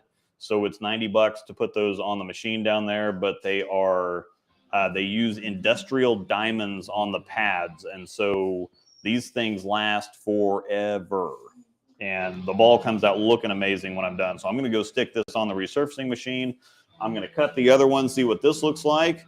And then we're going to see what the finished product of this one is here in just a couple minutes. I guess I can talk to you for a minute. Yeah, talk to him about whatever. If you want to see my ugly mug. So to answer that question, the Motive ball chart, why is it so empty in the middle? So Motive prioritizes if the new stuff that it's selling, the stuff at the middle of the chart, that, yeah, people think it's really good. But if it's just not selling like the new stuff is, with them being a single company, they're going to sell what's hot. And I don't blame them for that. It makes sense. I mean, they discontinued some really good balls like the recoil. Trying to think what else was discontinued last year. That was the Tank Blitz. They're yeah, the Tank Blitz makes me really upset. I will never get rid of the one I got unless I sign somewhere else. But they're yeah, that's going to go in the back of the closet. I still have a 6-game pitch black down there that I've only thrown in Swiss trios for 6 games. So scared the crap out of me. But yeah, that's pretty much why. So you have to pop a question up there. They got one for me because I can't see it very very well. So making this in my mind topic discussions, bowling shoes and maintenance, cleaning soles and so forth. I mean, we could talk about all that too. Mm-hmm. We've got some stuff. Like I said, I don't know if you could hear me earlier, but we've got some stuff in the email that we need to touch on. Yeah, throw us all kinds of ideas because it makes it a whole lot easier. And number one, we want to talk about what you want to talk about. Absolutely. So that's what we're here for. All right. So this is the one that I poured the other day that I showed on kind of social media, and it did kind of muddy up a little bit. The color, when you pour that many colors together, they kind of blend together, but it still looks really cool. The colors all match. And so it's going to look different than this too when I shave it down. So I'm going to go ahead and cut it down now. We're going to see what it actually looks like. So this should be, yeah. Going on the press? Yep. So hopefully I don't, sometimes this gets weird because I had the. Right there, good? Okay. Show the picture of what it looked like to begin with. Smallwood wearing my favorite moto jersey ever. That picture. The captain, the sailor one. That's the picture of what it looked like to begin with when I poured it. The colors kind of molded together a little bit, but we're going to cut it down and see what it looks like now. Either way, everything, the color tone looks really good. So. And there were 3 cups that were poured into that. Yep. Interesting. Looks really good. 3 different cups of color poured in. Trying to convince. When's the last time, Rocky, you bought shoes? Because honestly, it's not a bad idea to get shoes about every 3 years or 4 years.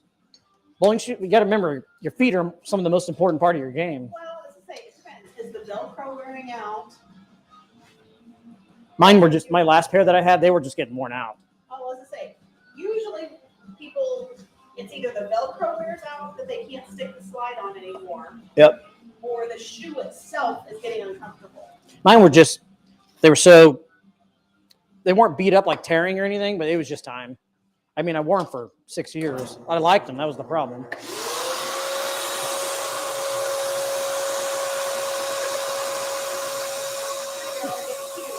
Yeah, getting cute in here, aren't we?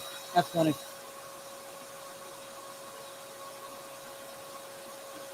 Yeah, Rocky, nothing, for me personally, nothing against the shoes. I'm not a big high top guy. When you have short legs like I do, high tops look silly on me. They do look cool, though.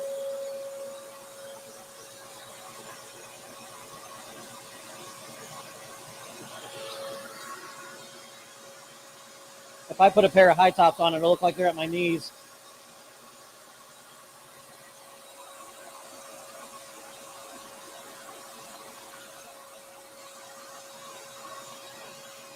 Yeah, we can touch some of that stuff in multiple shows. But...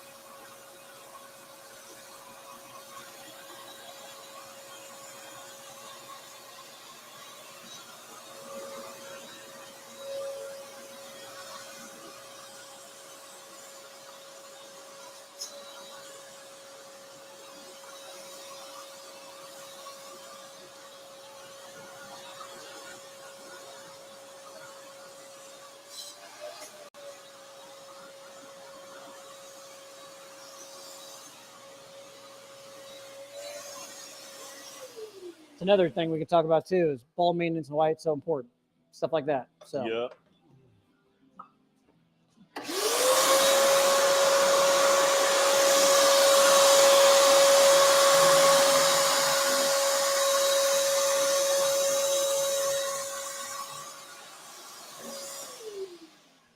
Well, unfortunately, the green kind of overtook everything. There's a little bit of nice swirling in the left finger, but on the right finger, it's pretty much all green, which is kind of disappointing because I poured the right finger here, both gold and green equally all the way to the top, and so the green just kind of, it must have buried the yellow. That's kind of hard to see right there, but we'll shave it down and see what it looks like. And again, at least the tone is right. If I get the color tone right or close to right, it at least blends in. There's 2 rules to plugging a ball. You want to, number one, match it as well as you can if possible. That swirl. If you can't, yeah, that swirl looks pretty cool. Sorry. But if you can't match it perfectly, or in the case of something like a swirl where you're never going to recreate it, obviously, because you can pour it as well as you want to pour it. Colors are going to swirl, things are going to mix together, and then you're going to cut it down. And so it's just not going to cut perfect ever, period. Right. So match it or blend it in. Those are the 2 main things that you want to do with a plug job.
It's also a little darker than I kind of expected or wanted it to be, but at the same time, it blends in really well.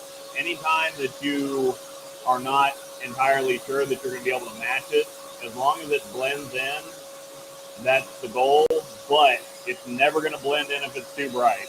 Going too dark is always better than being too bright.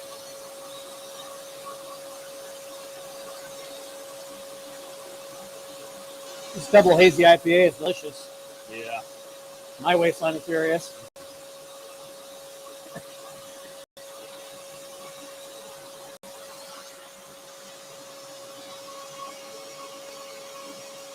This finger really disappoints me because I had it half and half all the way to the top, and the green kind of just overwhelmed the...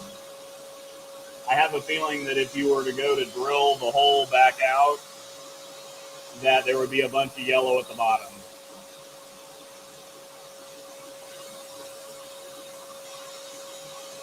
Because I poured this half and half all the way to the top.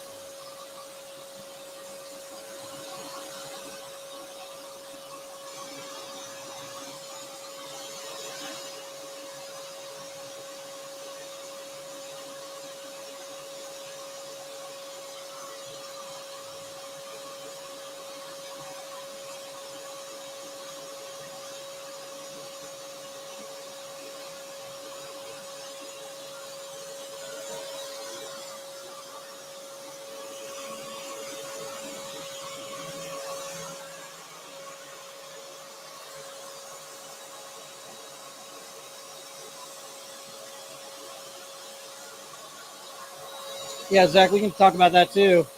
I can actually ask him about that here in a minute. See his thoughts, my thoughts. I mean, honestly, when you threw a ball for that long a time, did it die because you hadn't detoxed it or anything like that, or resurfaced, or whatever you like to do? Like I personally, I know Luke's the same way. We don't like to resurface. We prefer to do the detox route.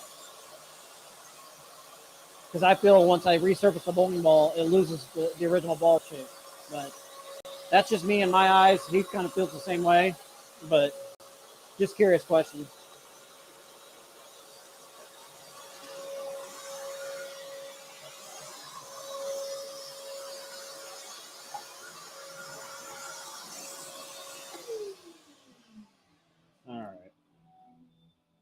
This one I'm not going to finish right now because obviously I still have the thumb to do. And so I'm going to wait to resurface it until the whole thing's done. Yeah, there's a little bit of character in that left finger, but that right finger is pretty disappointing. And plug always cures darker than you pour it. So I probably should have made the green pop a little bit more, but sometimes you can get it too bright too easily. So that's what we're kind of looking at right now. It's hard to see without having it actually finished and polished or whatever. You can see that there is some swirling here, but kind of disappointed in that hole specifically because I had it blended kind of perfectly. It'll look better once I'm done with it, but still kind of disappointed in how that turned out. The swirl stick, though. Yep. And then we'll do, I will go ahead and mix up the thumb. And what I like to do is because this hole is so big, I plug it in 2 stages. So I'm going to plug half the hole, let that cure, then plug the other half the hole. And I will also drill the gloss off the top. You can see that when you plug, it was really glossy at first. Plug doesn't like to, again, nothing likes to bond to a glossy surface. So I will plug this half the way up, put it on the press, drill the top off of it to kind of freshen it up so that the new plug will bond to the old plug and the ball better. And then I will finish it off. But what I'd like to do with the first lift of it or the first part of it is actually do a color test. And so that's what I'm going to do with this. However, before we do that, we're going to look at what this fast pitch looks like. Are you going to drill this one, I'm assuming? Huh? Are you drilling this one? Huh? I know, but we got stuff to do here. This looks like, was this Angel's? That had to be yours, right? With that layout? Oh, whoops. I forgot a towel. What? Still going? Huh? Is it done? Yeah, it's done. I Okay. just need a towel. New towel. Hey, Mistel. This way. I think he's yep, pulling out the fast pitch now. I'm curious to see how that one turns out because the color Let me match. check and make sure The it's color done match was pretty first. spot on. So how many colors did it take you to put on that to match that color? Say what? Color combo. How many colors did you have to do to match that blue? Let me see. So I did storm blue and storm purple. So blue and purple. Yep. There you go. It's amazing how you can break that all down. Oh, wow. That's really good. I know. That is really, really good. Let it dry off here. Fingerprints off of it. My dirty, filthy fingerprints. I got one for you when you're ready. Okay. All right. So I'm going to finish. This is 1,000 grit. I'm going to finish it off with probably a 2,000 pad to kind of smooth some of this off. Here is the finished product of the fast pitch after it came off the, see, it's all nice and smooth. So thanks, Storm. So once I shaved it down, I shaved all the grain down. All we had to do is go stick it on the resurfacing machine. So it all made it all nice and round. There's no flat spots. It's perfectly smooth. Looks amazing. So I'm going to go on ahead and go 2,000 here to step it up just a little bit so it's not quite so chalky.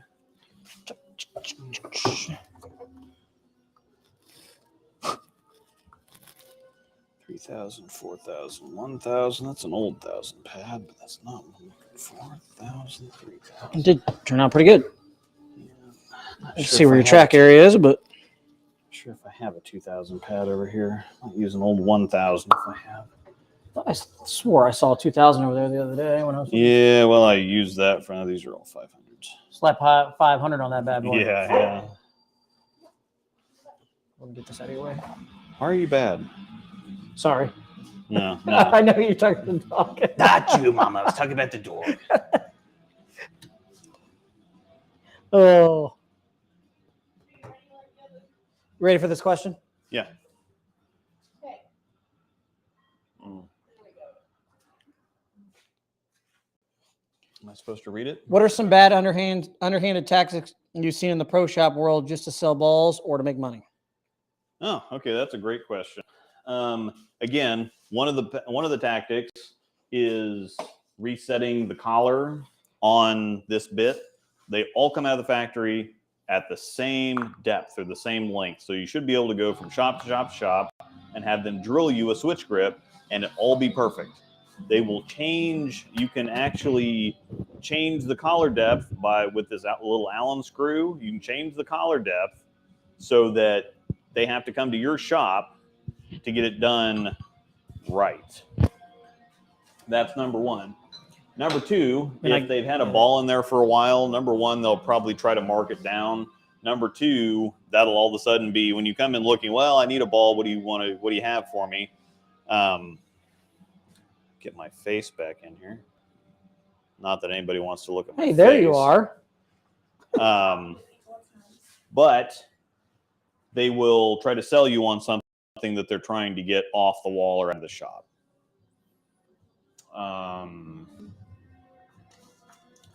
Outside of that, there's not really a whole lot of.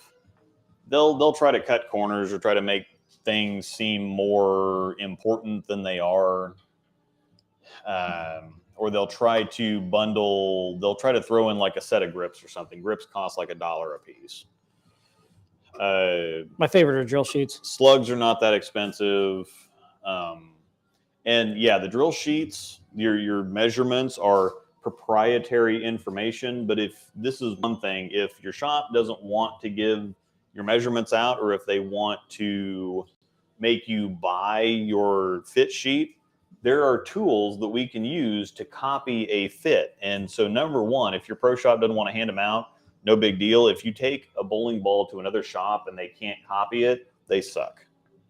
So I never had a problem with giving a drill sheet out because I thought, well, you give it out or somebody's going to just bring a ball in, copy the fit. There's no difference because we've got pitch gauges, we've got span rulers, we've got all kinds of everything. And so there's no reason to not give a sheet out unless you're just counting on another shop's incompetence. Yeah, the drill sheets have always been my favorite. It's no big deal anymore because you literally can go anywhere and get your fit. Mm-hmm. As long as you take something that fits right. Mm-hmm. I actually had that happen to me in Springfield. The only thing is like I can see because actually fitting someone good, mm-hmm. I don't think there's very many people that know how to do that really well. Yeah.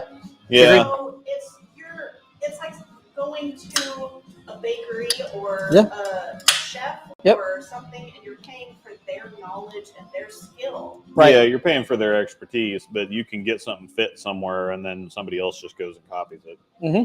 If they can copy us, I'm saying some people just stink so much. Yeah. Theoretically, they should be able to copy it just fine. All right, you I'm the same way, but I just finish this up here. At the same time, like.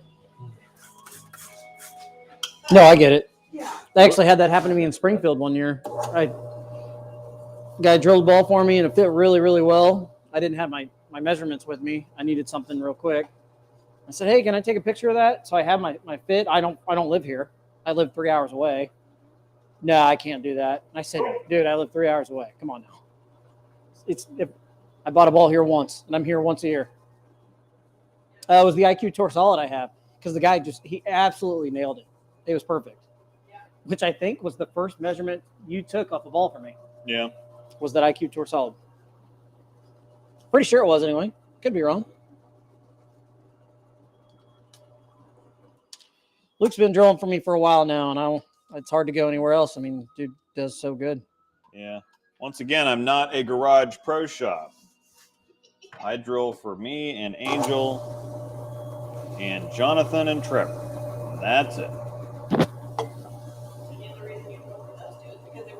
Yeah, and that's the other thing is that Trevor was driving 2 hours away to get stuff done, and you were going to drive, an hour and a half, something like that? No, I was going to be going to the same place. Oh, you were going to be going, he was going to be going to the same place 2 hours away, so. Well, they were giving us a pro shop deal. Yeah, I am not. We were going to be kind of like an in the zone sponsorship. It was going to be a pro shop sponsorship. Yeah, I am not in any way trying to compete. with any local shops. The plug work is for balls that are being gifted to other people after we're done with them. My Storm doesn't let staffers sell their used equipment. We're directed to give them away. Yep. Some of them, because pro shops may or may not do good plug work, I've been requested to plug a couple. Plus, it kind of works out for me to do this kind of stuff or show them on, show pictures, whatever else, and they get a good plug job. And then the pro shop that drills them, it's the same cost most places to plug and re-drill or just drill fresh. Plus, they don't have the liability of the plug. So if anything goes wrong with the plug, they're like, whoever plugged it, it's on them. Yep. So it works out for everybody concerned. If anybody's curious, if you can see it, that's my numbers. That's how small of a hand I have. Can they see it okay? Give you a second to read it. Oh my God, no, you're sharing proprietary information. Oh my gosh, somebody want to steal my span? Go for it. There you go. Yeah, Willy Wonka. No, wait, stop. Yeah. If you got small hands and if you want to match my fit, there you go.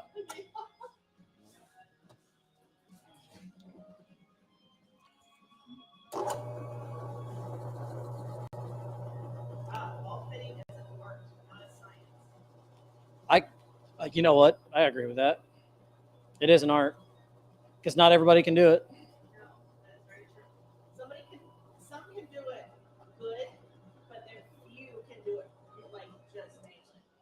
Yeah. Right. Watching Luke fit up Trevor was probably some of the most impressive. Oh yeah, it was impressive because Trevor only has like 25 cuts in his thumb, and you let James use the press. Somebody said. Yeah. Oh, that's true. That guy.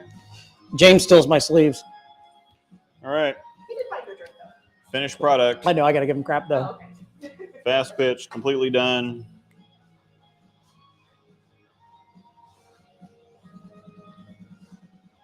Because when he did, I said to him, I said, Thumb is right there. I checked my inventory the other day and I'm Fingers. missing a sleeve. Are right there. Or, yes, if you wanna- Yep. That is pretty good work right So there. that's the finished product on a fast pitch. Some juniors could use that drill sheet. I know it, right? Yeah. When you're 5 Really? foot, when you're 5'4", what do you expect? Butters can use that for his conventional fit. All right. One last bonus thing before we get out of here. We're going to answer a few more questions, and I will mix plug while we are kind of on the way out. But this is going to be an easy finish, hopefully. I'm really disappointed in this finger. I might actually drill that out and redo it. Probably not, but Yeah, sure. It's That- so bad. It's for- yeah. So this Ooh. one looks pretty cool. I'm probably going to drill this finger out because that just sucks. But this one is in all red. So that one's going to be pretty easy to match. However, you can't just say, oh, that looks red. There's actually yellow in this red, believe it or not. Oh, Riley's gonna try. So Riley's this what? red, Riley goes nuts with that. this red is 3 colors. There's 3 different pigments that I use in it too, because Storm Red, very different from Vice Red. And also this isn't completely clear. It's kind of a transparent, kind of an opaque, almost opaque red. So I'm going to use Vice Red, which is very dark, you can see. It's more of a clear, it still makes the plug come out kind of a clear red. Storm Yellow, which is just flat. It's just a flat Crayola color, and Storm Red, which is also a flat Crayola color. But if I just use these, it ends up looking like kind of that flat, and I don't want it to come out completely opaque and flat. I want it somewhere in the middle. So these are the 3 colors that I think I'm going to be using. So I'm going to actually put this over here on the press so that you can see. Turn the camera on that so that you can kind of see the color that I'm working with.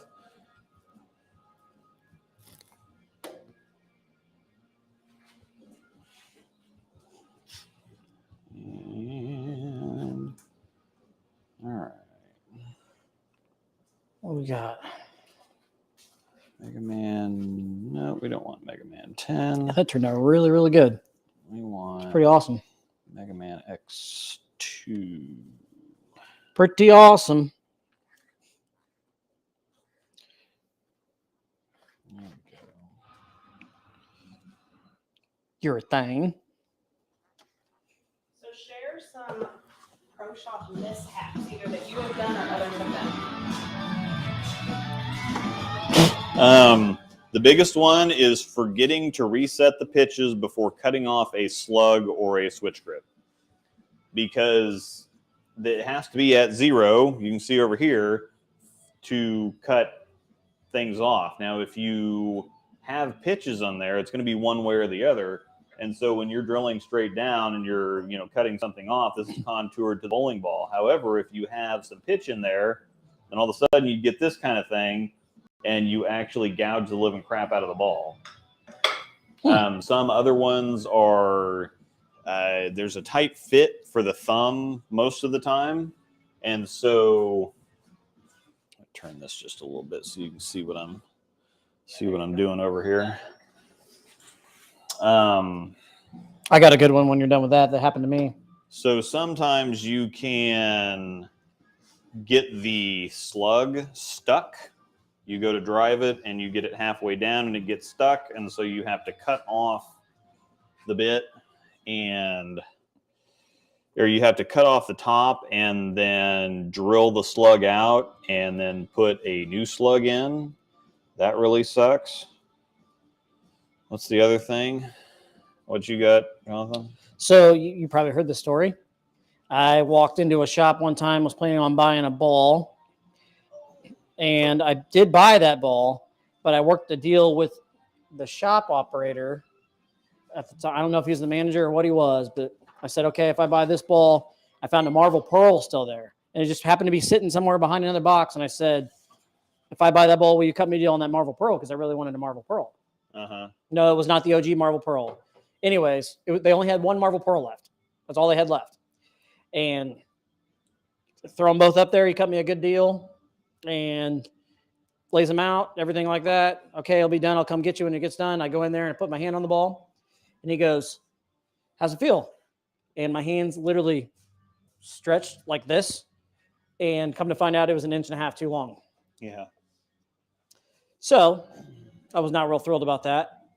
But to make up for it, he did let me pick any ball out on the wall. So that was nice. And out of those two, I picked an Intense Fire. Or out of the balls. So this is Which one to Vice call Red that we're starting with. So you can see that it went in. It's a very dark color. However, it comes out clear or kind of transparent, very, very transparent. You can still kind of see through that. So that's not it. So I'm going to add some Storm Red here to it to kind of flatten it out. I don't want to add white to it because that's going to wash out the color. So you would think, okay, well, if I want to make it a little bit closer to that, then I can add some white to it, which will thicken it, make it more opaque, and also brighten it. Well, it does brighten it, but it also washes it out. So I prefer to use the Storm colors in this situation first so that I can still get the depth of color or the vibrance of the color without, and also brighten it up and thicken it up. So I'm going to add a little bit of Storm Red to it. So I'm just going to start with a kind of a drop.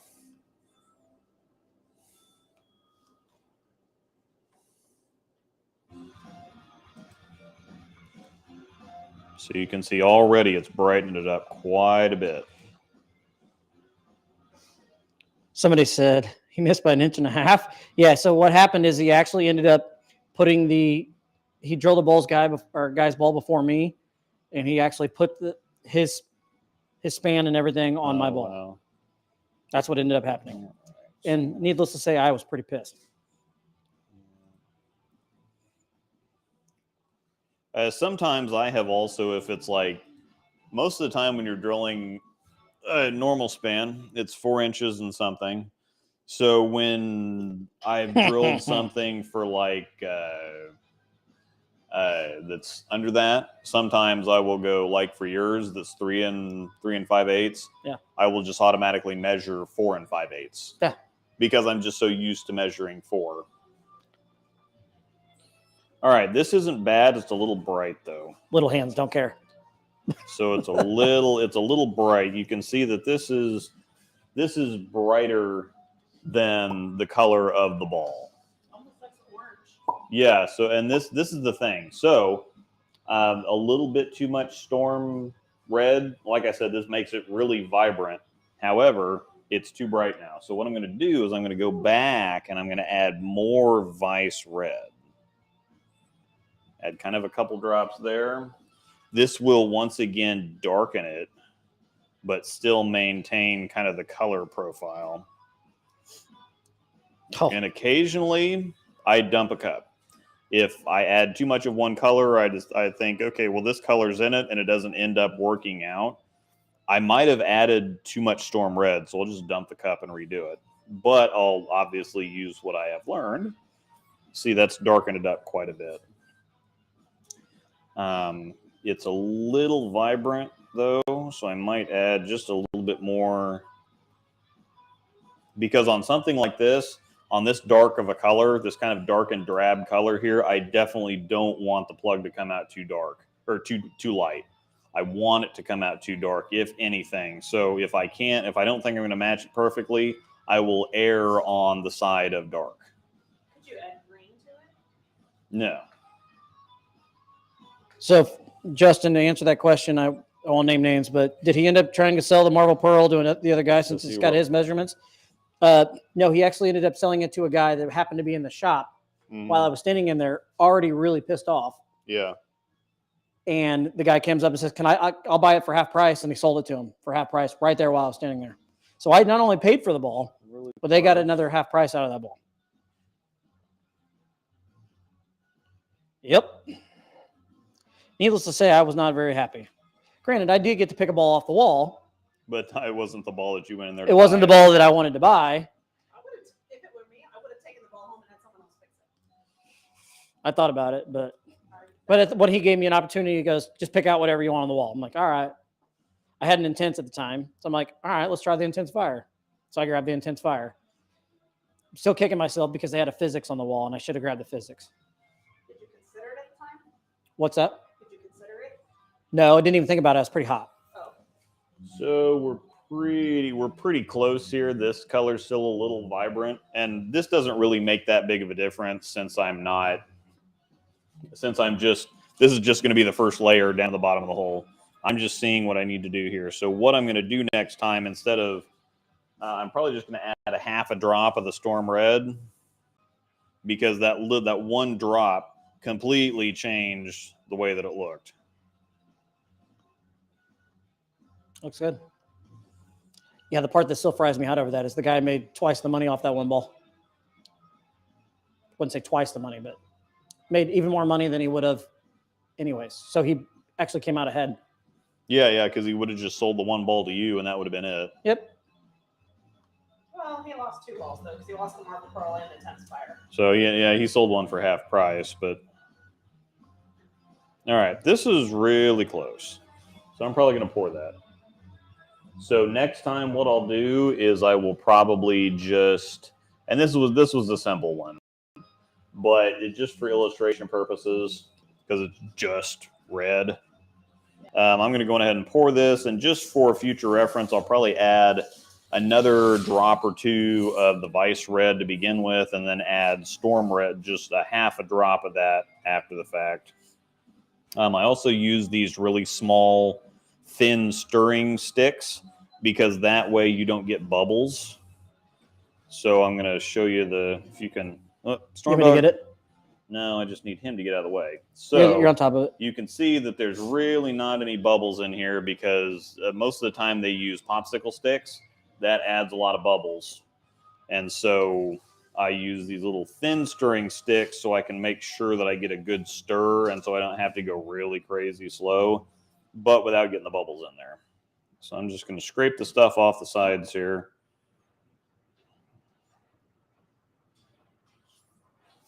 And we're going to bring this sucker back over here. And all we're just going to... Hey, Storm. What you doing, buddy? What are you doing? Sorry, I'm slacking. I could have done the camera work. Buddy. Don't look at me like that. Yep. I know. You just got to stay there. I'll get you involved before we're done with this. So, yeah, all I'm going to do now is just... There's nothing in the... I've blown all the dust out of the hole. We're fine there. So I'm just going to go ahead and put this first.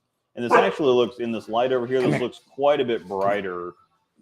So I might even need like a little half drop of black or something.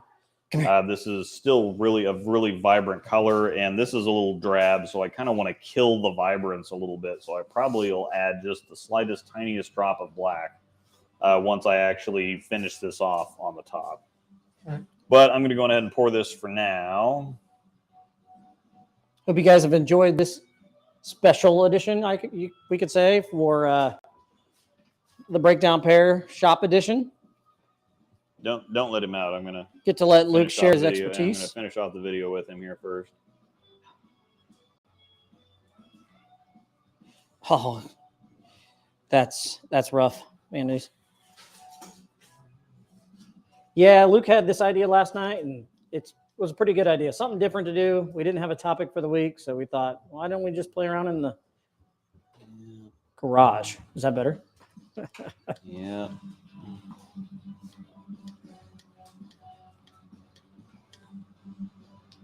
If anybody wants to know, yes, Luke was my driller for when I was with Motive. So,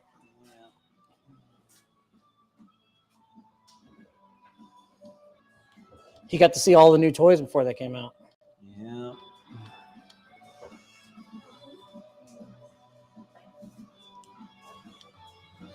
Does amazing work.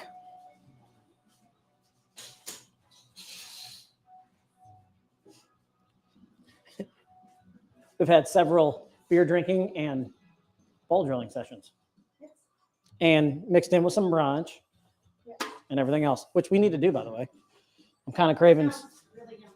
Yeah, they have, my brother was talking about that they have a coffee barbecue sauce now that they're going to put on top of the stuff. So interesting. Anyhow.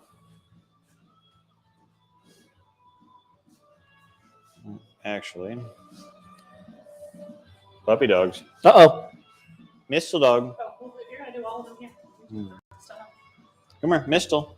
I can do it too, I guess. Yep. We got the pups in here? Nope. Let me turn the camera here. Yeah, I got it. Getting the puppies in here. Storm dog. Good doggy. Good Storm buddy. No, this is for Mistle. I know. Thank you, buddy. Thanks for getting me all dirty. Mistle. You go over there. Come here. Mistle dog. I want Pig. Mistle dog. There you go, Mistle. There you go, Mistle. Yeah. Come here, Piggy. Come here. Oh, Storm, no. Storm, come here. Give me one of those. Okay. I know. I'm trying to get to her. Move. You're a nice pig. There you Yes, go. you're a big pig. I got a bunch more. Best pig. Yep. All right, your turn. Pop up. Good boy. Yeah. He He sits pretty good when it's time to. Pig Word. dog. You want to sit? Mistle dog. Can you sit? You get it? Can you sit? There you go. Good piggy. You're the nice pig. I know. Hi, Mistle. You get it? There you go, Mistle. You get it. Good doggy. There's only 2 left. Oh, yep. All right. He's been sitting. He's pretty patient. He's pretty Good nice. boy. So Sit. pig dog will not get up. So There you go. good pig dog. Aspen. Yay. So all right. Then the most important thing. Sorry. No, you're good. The most important thing to do here is clean the tops of the bottles. There's nothing worse than having plug running or tint running all over the place. Make sure the top of that bottle is nice and clean. Put the cap back on. I've used it several times. How clean that cap is.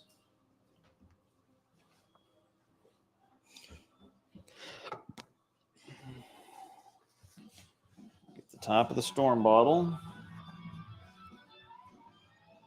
And I didn't end up using the yellow like I thought I was going to, but it's a little bit darker down here than it was on the top. I did have to kind of yellow it up because the red had kind of blended with the yellow on top. So Mr. Roswell just posted us another tournament. Yeah, sweet. So, in closing, thanks to Storm for all the stuff. Thanks to Turbo that we're both on with. Coolwick, I'm wearing the Storm Black Label pullover. He's wearing a Motive hoodie. It's a Coolwick hoodie. Yeah, Coolwick hoodie. Coolwick hoodie. I'll have it the same hoodie coming, just in same color, just say Coolwick. Kind of a plain Coolwick jersey on under here, just bowling ball and some pins. There you go. We look like we're flashing the camera. Yeah. We're still wearing Coolwick apparel with our Norseman beanies. Mm-hmm. We've both got some more Coolwick jerseys coming. Yeah, I've got a bunch of them. I just ordered Same here. 5 or 6 of them. Same hoodie coming A couple just days ago. Says Coolwick, and I've got a new Coolwick hat coming. I'm really excited about. Yep. And then Bowler Smart, the link is down in the description to buy anything. It really helps me out. If you're going to buy stuff anyway, to buy it through that link, because that associates it with me. So that's numbers that I can give the companies to say, hey, yes, I'm still worth supporting, which in turn means that I can do all this stuff for everybody and have Pro Shop equipment in my garage, number one. Also, we've got the new Facebook group, the Breakdown Pair YouTube show. Yep. It's starting to really blow up. Yep. The Breakdown Pair on Facebook, and then Instagram at the Breakdown Pair. Follow us on both, and the YouTube or the Facebook group's really starting to blow up. So we're getting close to 1,000 members, and it's pretty fresh. So come in there, share. You can share whatever. Yeah, it's a regular group, so you can get in there and post whatever you want to post, ask questions. If you got to post a YouTube video, feel free to share it with us. Yeah. We're here for everybody. Then, Storm Rotor Grip bowling balls for sale that Nick Brown runs. They've got 35,000 members now, I think. So that's pretty crazy. Anything Storm Roto Grip, 900 Global related, especially rare overseas balls, stuff like that. That's your place to go. If you're looking for say you're looking for a Roto Grip Asylum, get on there and ask for one, and somebody will probably have one. Yep. Original Marvel Pearl, 2008 Hyroad. They'll have it. Money. And also follow the Discord, Storm Nation on Discord. Yep, Storm Nation on Discord. I've also got a Patreon too. If anybody's interested in that, we have all kinds of channels on the paid side of the Discord, which Patreon gets you into. Yep.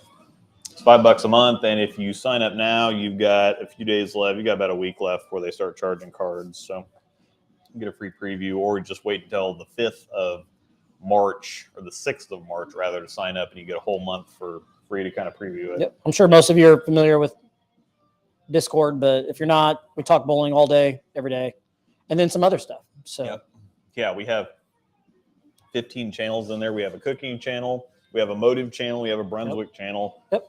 We have a Doggo channel for nothing but dog pictures. Yep. Have an entertainment channel where we post our Wordle and Dordle and Setacordle and I don't understand it. Worldle and anything else that you want to talk about. I still don't understand it, but it's okay. We have a tournaments channel. We have a virtual league. There's all kinds of stuff. Yeah, the virtual league's a lot of fun. Follow us in there. Come hang out with us. Remember to send us suggestions for the Breakdown Pair email. For shows and stuff. Yep. The breakdownpair@gmail.com. That should be in the description below.